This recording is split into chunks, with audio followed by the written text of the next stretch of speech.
구약 성경을 쭉 이렇게 보면 참 안타까운 부분들이 많이 나옵니다.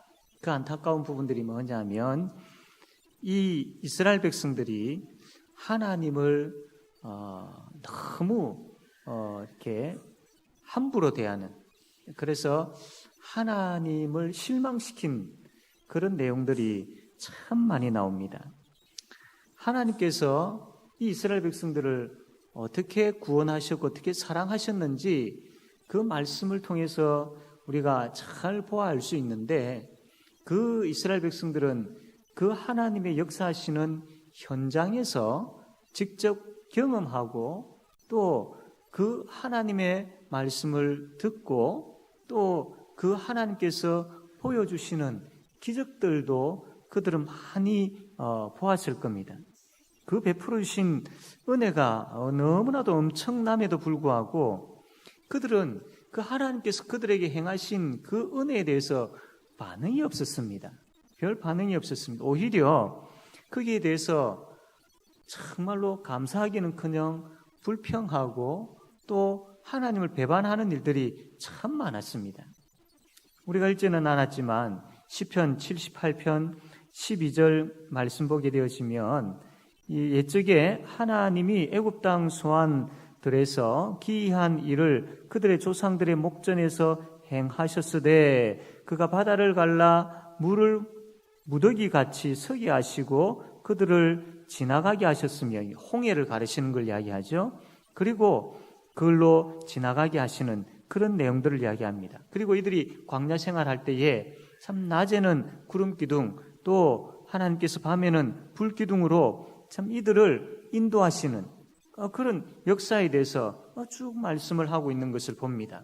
목이 마를 때에 바위에서 물을 주시는 그런 내용들 쭉 이야기를 하고 있는데, 당연히 이러한 부분들이 이 이스라엘 백성들에게 참 베풀어 졌다면, 아니 베풀어 졌죠. 그러면 이들의 반응은 감사와 기쁨과 이런 찬양으로 가득해야 되는데, 그런데 이 16절 마지막에 보게 되어지면 16절 보면 이렇게 기록되어 있습니다. 또 바위에서 시내를 내사 물이 강같이 흐르게 하셨으나 라고 되어 있습니다. 그러니까 홍해를 가르시고 건너게 하시고 광야 생활하는 가운데에 낮에 밤에 하나님의 보호하심이 계셨고 또 목이 마를 때에 반석에서 물을 주시고 그렇게 하셨으나 라고 되어 있습니다. 그 다음에 17절에 보면 그들은 계속해서 하나님께 범죄하여 메마른 땅에서 지존자를 배반하였도다. 하나님께서 그렇게 은혜를 베풀어 주셨음에도 불구하고, 그런 은혜를 베풀어 주셨지만 그러나 그들은 여전히 하나님을 배반하고 있었다라고 그렇게 기록하고 있는 것을 봅니다. 이게 여기뿐만 아니라 이 시편 78편 한 절에 이 한 장이 보면 많은 부분들에 있어서 이런 내용들이 나옵니다. 29절 말씀 보면요, 그들이 먹고 심히 배불렀나니 하나님이 그들의 원대로 그들에게 주셨도다라고 되어 있죠. 하나님께서 은혜를 베풀어 주셨다. 30절 넘어가 보십시오. 그러면 30절에 맨 처음에 무슨 단어가 나옵니까? 그러나라고 되어 있지 않습니까? 하나님이 그렇게 은혜를 베풀어 주셨지만 그러나 그들이 그들의 욕심을 버리지 아니하여, 그들의 먹을 것이 아직 그들의 입에 있을 때 그들이 욕심을 버리지 아니한 그런 내용들. 32절도 마찬가지고 36절에 보면 그러나 그들이 라고 되어 있고 또 56절, 57절 계속 이들이 그러나, 하나님이 은혜를 베풀어 주셨음에도 불구하고 그러나 이 내용들이 계속 나오고 있는 것을 보게 됩니다. 이 이스라엘 백성들이 하나님의 은혜 앞에서 어떻게 행동했는지 이 쭉 나열한 내용들을 보면 어떤 내용들이 나와 있느냐면, 그들이 거절하였다, 범죄하였다, 하나님을 시험하였다, 하나님을 배반하였다, 하나님께 반항했다, 하나님의 은혜를 기억하지 않았다, 이런 내용들이 쭉 계속 여기에 나오고 있는 것을 보게 되어집니다. 이렇게 이스라엘 백성들은 하나님에 대해서 입으로는 여호와 하나님이여라고 부르짖었지만 실제 삶에 있어서는 하나님께 너무 함부로, 하나님을 너무 함부로 대하고 그렇게 생각했던 것입니다. 그러면서 그들이 필요할 때는 하나님이여 복을 주십시오라고 또 복을 기다리는 그러한 모습들이 있었던 거죠. 얼마나 참 이 백성들이 하나님 앞에서 참 악한 그런 존재였는지요. 하나님께서 이러한 백성들을 참 보십니다.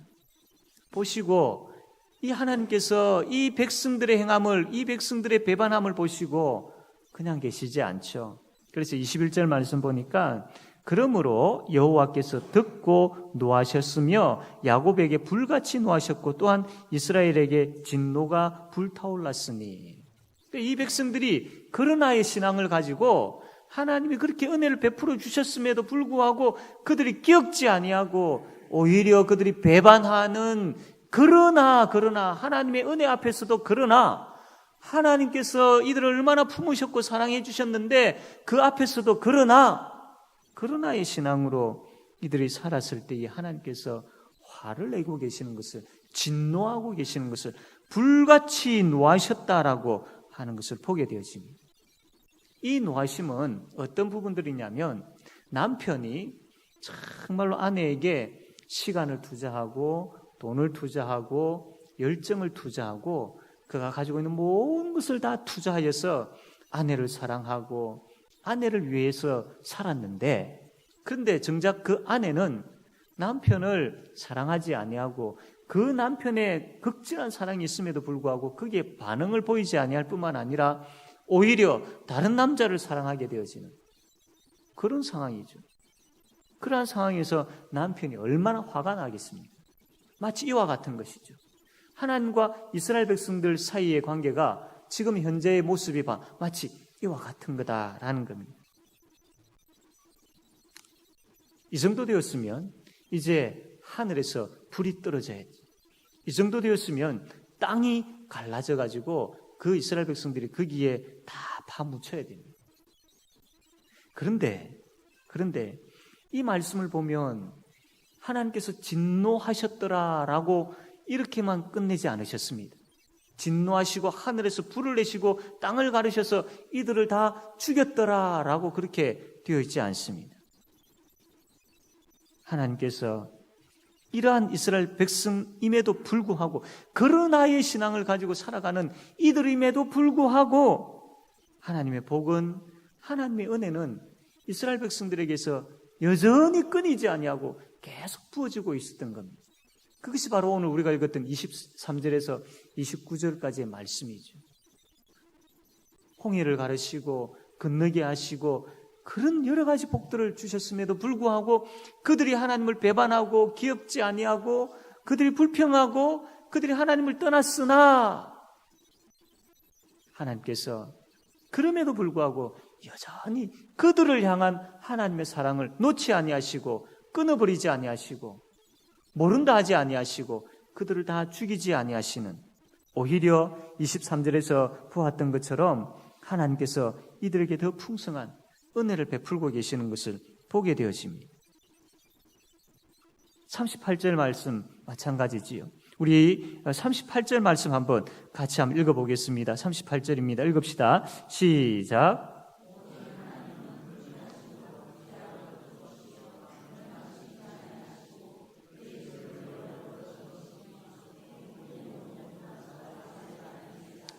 아멘. 우리가 지금까지 이스라엘 백성들이 하나님 앞에 행한 것을 보았고 하나님 앞에 얼마나 악한 존재였는지를 보았음에도 불구하고 그 하나님의 진노가 있음에도 불구하고 여전히 하나님은 이 백성들을 향한 그 은혜를 놓지 아니하시고 그 백성들과 약속했던 것들을 깨지 아니하시고 그 약속을 따라서 계속해서 하나님께서 이들에게 은혜를 베푸시는 그 이유는, 그 근거가 뭐냐면 바로 여러분 읽었던 38절에 오직 하나님은 긍휼하심으로, 하나님은 긍휼하심으로, 여기에 그 근거와 이유가 있는 겁니다. 긍휼의 하나님, 긍휼을 베푸시는 하나님, 우리가 이해할 수 없는 이 엄청난 긍휼이 이 하나님께 있었기 때문에 그 하나님의 긍휼로 인하여서 우리와의 언약을 깨지 아니하시고 우리가 그렇게 하나님 앞에 죄 가운데 살고 있음에도 불구하고 하나님께서 긍휼을 베푸시고 여전히 내 아들아 내 딸아라고 부르시면서 약속하신 그 은혜를 부어주고 계시더라라는 겁니다. 그게 38절의 말씀이죠. 그 하나님의 긍휼을 이야기하고 있는데 이 하나님의 긍휼이 어떤 긍휼인지 39절에 보면 더 마음을 찡하게 하는 그 말씀을 하고 있는 것을 봅니다. 우리 39절 말씀 한번 같이 한번 읽어봅시다. 39절입니다. 시작.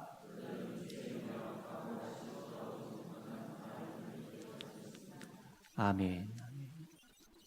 하나님께서요, 이 백성들에게 긍휼을 베푸시는데 이 백성들이 하나님 앞에 한 짓을 보면, 이 백성들이 하나님 앞에 행한 그 악함을 보면 이 불의 진노가 하나님의 마음속에 일어나는데, 그럼에도 불구하고 하나님 역시 그러나의 마음을 가지고 이 백성들을 향해서 긍휼을 베풀어 주시는데, 그 긍휼의 구체적인 내용이 뭐냐면 하나님께서 이 백성들을 보니까 그들은 육체이며 가고 다시 돌아오지 못하는 바람임을 기억하셨다라는 겁니다. 그들이 얼마나 연약한 존재임을, 그들이 얼마나 나약한 존재임을 하나님께서 보셨다, 하나님께서 기억하셨다라는 겁니다. 그렇지, 저들 육체에 불과한 자들이지. 저들은 마치 바람과 같은 존재들이지. 그런 마음을 가지시면서 불쌍히 여기셨다라는, 긍휼을 베푸셨다라는 것. 이 하나님의 긍휼이 있었기 때문에 이스라엘 백성들이 참 가나안 땅에서 하나님 나라를 세우며 살아갈 수 있는 그런 은혜를 누리게 되지 않습니까? 사랑하는 성도 여러분, 그들은 육체이며 가고 다시 돌아오지 못하는 바람임을 기억하셨습니다. 하나님의 이러한 기억하심이 있기 때문에, 우리를 향한 기억하심이, 어떻게 너희들이 나에게 이렇게 할 수 있느냐? 내가 너희들에게 어떻게 했는데 너희들이 나에게 이렇게 하면 정말로 나쁜 악한 자들이지 않느냐? 내가 가만두지 않겠다라고 하지 아니하시고, 그들은 육체이며 가고 다시 돌아오지 못하는 바람임을 하나님께서 기억하셨다는, 우리가 하나님 앞에서 얼마나 보잘것없는 연약한 존재임을 하나님께서 기억하셨다라는, 죄 가운데 허덕일 수밖에 없고 하나님 앞에 부끄러운 존재, 그러한 존재일 수밖에 없는 우리인데 그것을 하나님께서 기억하셨다라는 것. 기억하셨다라는 것. 이 말씀을 정말 깊이 깨닫고 이 말씀의 은혜를 누리는 사람은요, 아, 그렇나? 그러면 또 죄를 지어도 하나님께서 나의 연약함을 아시고 내가 육체임을 아시고 바람과 같은 존재임을 아시니까 또 긍휼을 베풀어 주시겠지. 아, 내가 또 죄 가운데 그해도 하나님께서 여전히 기억하시고 또 나를 용서해 주시겠지. 그런 마음 가지지 않는, 이 말씀에 대해서 깊은 은혜를 누리지 못하고 그냥 수박 그달기식으로만 보게 되어지면 그런 생각 가지지요. 그러나 주께서 우리들을 보시면서 긍휼을 베푸시는데, 그들은 육체이며 가고 다시 돌아오지 못하는 바람임을 하나님께서 기억하셨다라는 이 긍휼을, 이 하나님의 긍휼을 우리가 진심으로 깨달아 알게 되어진다면, 주님 그렇습니다. 바람과 같은 존재입니다. 연약한 죄 가운데 있는 육체입니다. 주님, 그러기에 나에게는 주님밖에 없습니다. 그러기에 이 말씀 붙잡고 주님의 기억하심을 붙잡고 그 기억하시는 은혜 앞에 내가 나아가오니 주여 나를 불쌍히 여겨주십시오. 이제는 다시 불평과 배반과 그 은혜를 기억하지 아니함과 하나님의 그 마음을 아프게 하는 그 자리에 다시는 서게 하지 마옵소서. 긍휼의 하나님이시여, 나에게 이러한 긍휼을 베풀어 주신 하나님이시여, 내가 이제 여기에서 건져짐을 원하고, 내가 여기에서 일어서기를 원하고, 내가 여기에서 이제 벗어나기를 원하오니 긍휼의 하나님이여, 나를 기억하여 주시고 나를 붙잡아 주시고 이렇게 세워 주십시오. 긍휼의 하나님의 은혜, 38절과 39절에 그 하나님의 긍휼을 깊이 깨닫는 사람은 그렇게 하게 되어 있다는 거예요. 그렇게 할 수밖에 없다는 거예요. 그게 하나님의 긍휼의 역사하심입니다. 또 죄 지으면 용서해 주겠지. 그 하나님의 긍휼의 역사하심이 아니죠. 오늘 이 말씀을 듣고 있는 우리 모두에게 이 38절과 39절에 하나님의 긍휼, 우리를 기억하시는 그 하나님의 긍휼, 우리의 연약함을 아시는 그 하나님의 긍휼, 그것을 깊이 깨닫고 깊이 묵상하고 그 은혜의 깊은 곳에서 나오는 그 주님께서 우리에게 주신 힘을 가지고 회복의 역사가 일어나고 다시 일으킴을 받게 되어지는 역사가 일어나고 다시 주의 길 걸어가게 되어지는 역사가 일어나고 다시 천국의 그 의와 화평과 또 그 천국의 기쁨을 누리는 그런 역사가 우리 모든 성도들에게 가득하게 되어지기를 바랍니다. 사랑하는 성도 여러분, 하나님께서 우리에게 베풀어 주신 그 긍휼, 그 은혜가 우리에게 있음을 믿고 감사의 자리가 회복되어지고 또 하나님께서 우리에게 베풀어 주시는 그 힘을 공급받아서 다시 한번 하나님 앞에 바로 서게 되어지는, 그래서 우리의 예배가 바뀌게 되어지고 하나님을 향한 우리의 마음이 다시 새롭게 불일 듯 일어나게 되어지고 하나님과의 관계 회복을 통하여서 내 삶이 이 땅에서 천국의 기쁨을 누리는 그런 복되고 복된 삶을 살아가는 우리 모든 성도님들 다 되어지기를 바랍니다. 아멘.